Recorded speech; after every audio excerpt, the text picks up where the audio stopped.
The Toronto Raptors take down the Houston Rockets 117-111. Welcome to Raptors Tonight. I'm Randy Irvin, joined by Leo Rautins, Jack Armstrong, and Paul Jones. Leo, I'll start with you. Fred VanVleet, Gary Trent Jr., huge in this game. What do you think allowed them to have the games that they had? Well, I mean, first of all, with Fred, one of the things we're seeing from him is, he's asked to do a lot, right? A lot of guys are not necessarily stepping up. You don't get the flow, but he's finding a consistency in his effort. I mean, every night he's finding some way to contribute in a big way. And Gary Trent, he's the guy that finds opportunity. He scores, and he comes off a screen, he's looking for a shot. He gets out in transition, he's looking for a shot. He's the guy that knows how to score. And once things got rolling a little bit, he gets a little bit of space. He got some great looks on the floor. But there's a lot of pressure on these two guys because not everybody is playing as consistently. So, Fred and Gary Trent Jr. have to do a lot of scoring for this team. Yeah. Jack, Fred's really in a nice groove right now. What do you think has been the change here to just have that consistency? Oh, I think he's being a creator of his opportunities more. I think he's putting a little bit more on his shoulders, and I think he's really trying to hit the paint hard and attack and get downhill. I think he's more engaged in the game as a playmaker. And I think early in the year, I think he deferred a lot. Pascal was playing so well early in the year. I think he deferred a little bit to him. And the ball, and statistically, there was a minimal difference in terms of usage and touches compared to a year ago. But clearly, whatever it might be, he felt, hey, man, I got to have the ball in my hands a little bit more. And I think he has it in his hands a little bit more. And I think when he gets it, he knows what he's doing, and he's making plays. Yeah. Jonesy, what do you think was the key to the win tonight, or the keys to the win tonight? I thought Jack kind of nailed it at the start of the game when it looked like the Raptors were destined for another lousy first quarter start, right? And play uphill. And Nick Nurse said, no, we're not doing this. And he takes the energy pack and throws it in right away. Chris Boucher gets in there, and Chris, he gets in there and stuff happens. Sometimes people would argue, sometimes it's not always good, but hey man, stuff happens. And for the most part, it is good. Chris does bring the energy. And I thought he did a great job of just kind of stemming the tide and changing the tenor of the game. And, the Raptors are back on their feet at the end of the quarter. And they took some of the air out of Houston's sails. And I just thought the insertion of Chris early on started to make shots. And then the three ball was huge tonight. I thought the three ball was huge tonight. Jack, you had the number. What did they outscored them from? And this is something that's been happening to the Raptors recently. I mean, they're being beaten, 9-4 in three balls. And people say, well, that's 5 3 balls. No, it's 15 points. And in a close game, that makes a difference. But I thought Chris Boucher did a really good job tonight of helping turn the tide. Yeah, it's kind of funny when your first bucket is a Boucher 3 coming off the bench. Like, it's just not the start. I'm sure Nick Nurse had drew up there. And Leo, if you look at the points in the paint, the Raptors didn't do a great job against Houston's points in the just their interior. Why were they not so successful against Houston in that facet of the game? Well, I mean, they were much more successful starting out in that third quarter, right? They just got after them, and you play. I think you got to keep it in perspective here. You're playing. You played a bad team that was shorthanded, and you let them do what they wanted to do for an early part of that game. And there's no reason the Raptors can't do what they did in the third quarter. Just come out and say, "Hey, it's not happening. Okay, we're gonna put the clamps on here."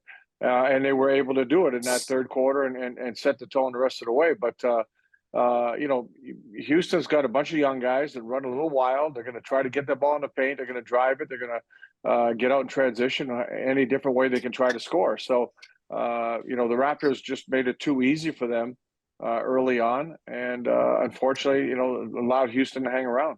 I know we talk about this Sengun guy a lot, but I feel like it's needed. This is a great pick for them, eh, Jack? He's a good player. No, I mean, obviously, he was Oklahoma City's pick and then part of the trade. But no, he's a very good get for them. He is a guy that will be a long-time NBA player because he's sound fundamentally. He can play with his back to the basket. He can face up. He can put it on the floor a little bit. He can pass it. And he's deceivingly athletic.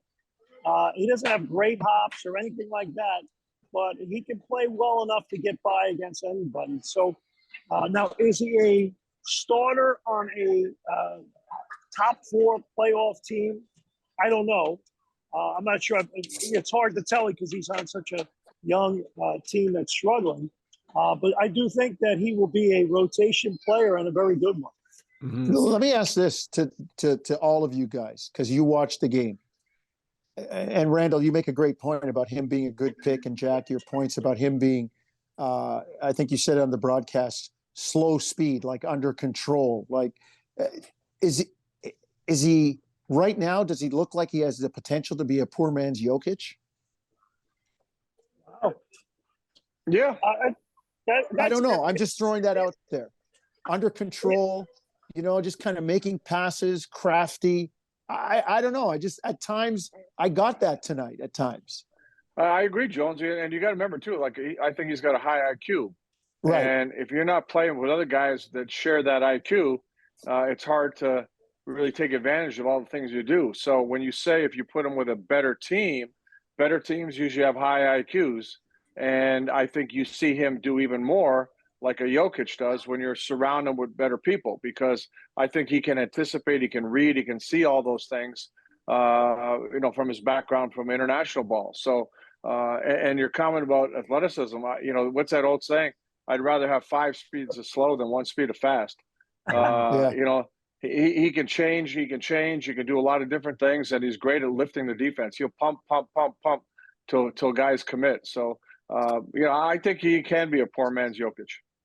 Certainly does a lot of different things, like kissing the basketball before he shoots a free throw. But Jack, let's talk a little bit about Koloko, because I felt like he was pretty active on the glass tonight. What have you seen differently from him, if anything, since being sent down and being called up? I think he's sharper. To me, I think when you're able to play through mistakes and just get more minutes, I think you become a little more assertive, a little more confident. And obviously, this is a whole different level. But nonetheless, I think when you're playing some nights, maybe 14, 15 minutes, and then another night you're playing 3 or you're not playing, it's hard to get into a rhythm as a player. And I really think that, to me, he does tonight really was excellent. Obviously, he struggles still in space out front, guarding the screen and roll. But a lot of that size, and he just hasn't been put in that position a lot yet as a pro. And they'll teach him and they'll coach him up, and he'll figure that out. But the other stuff he can do and do well. But he needs to play. I mean, I don't think any of us thought he was even. I don't even think any of us thought that he would be playing as many minutes in the NBA. So the G League thing is good for him because he needs it. I got to get this off my chest, Jonesy, before we get going here. The All-Star reserves were announced on Thursday. Representing the East are Bam Adebayo, Jaylen Brown, DeMar DeRozan, Joel Embiid, Halliburton, Drew Holiday, Julius Randle, and not Pascal Siakam. What are your thoughts on this travesty? I'm kind of surprised with the numbers that he put up. And look, the card that they will play against him is his team is in 12th. And that's the killer. Although you look at where Shai Gilgeous-Alexander's team is, you look at where Damian Lillard's team is. The Bulls aren't having the great season either. You look at DeMar; they're still below the line. So I'm surprised. I really am, and I was surprised with a lot of the picks. I thought Jalen Brunson should have been in as a Knick instead of Julius Randle. I mean, they've had Randle for years, and they've been up and down with him, and Brunson stabilized things. So your point about Pascal, though, I really thought he had put in a body of work. And even though Toronto had dipped below the line, I thought his body of work for the time period that they were evaluating should have been good enough to get him in. But hey, you know what? use this as motivation now. Yeah, use this to drive you to go at those guys that are all-stars and to tell those coaches, okay, you weren't game planning for me. I'm going to make you pay for it. Yeah, well, Leo, there's 4 players in the NBA averaging 24 or more points, 8 or more rebounds, 6 or more assists. The other 3, including outside of Pascal Siakam, are Luka Doncic, LeBron James, and Nikola Jokic. How are you not an all-star if you're in that level of grouping? Well, again, statistics matter. There's no question about that. But as to what Jonesy was touching on, that your record matters. Your winning record matters. Your ability to impact winning. Okay. And we've seen, and I'm just telling you how I would rationalize this based on what you're saying. We've seen Pascal struggle in games. Say Fred has a big game or somebody has a big game, Pascal disappears in some games. And when you're an all-star, you can't disappear in those games. You got to be there to help your team win those games. So, so how you impact winning, I think, is a big thing. And then going into the season, expectation. What was the expectation for the Raptors and his team? So Pascal and his team. So when you factor all that in, hey, the reality is this: you could take six or seven guys out, put 6 or 7 in. It's going to be close, right? And it's unfortunate. Would have been nice to have him in there. Maybe he gets in there if somebody can't play. But I think it comes down to some of the things I said. Mm-hmm. Jack, real quick, your take? No, I'm just disappointed. I feel bad for him because I think he's played exceptionally well this year and is absolutely deserving of an opportunity to play in the All-Star game. When I watch him play, he looks like an All-Star. So, yeah, I understand the winning and losing element of it. And Nick Nurse made a good point in the pre-game press conference. He said, some of our guys in other years that we had really good records, they were able to go in a lot of ways that helped them get in. So sometimes it's good, sometimes it's bad. And this time it didn't work out for Pascal and the Raptors. But, I guess the one thing I would say when people say, well, he's going to play with a chip on his shoulder and extra motivation, he strikes me as a pretty motivated guy and a pretty professional guy. And overwhelmingly, he's had a really good year. Has he been perfect? Has he been great every night? No, but who is? Well, maybe a few guys are, but is he in that category? No, but he's a really, really good player in this league. And he's had a heck of a year. Yeah. Okay, guys, great stuff. Going to stop it there. Next game for the Raptors, Sunday against the Memphis Grizzlies at 6 p.m. Eastern is the tip. That's game 7 of this 7-game grueling road trip. Don't forget, after the game, be sure to catch Raptors Tonight on Raptors YouTube and NBA TV Canada. Thanks for watching, and we'll see you next time.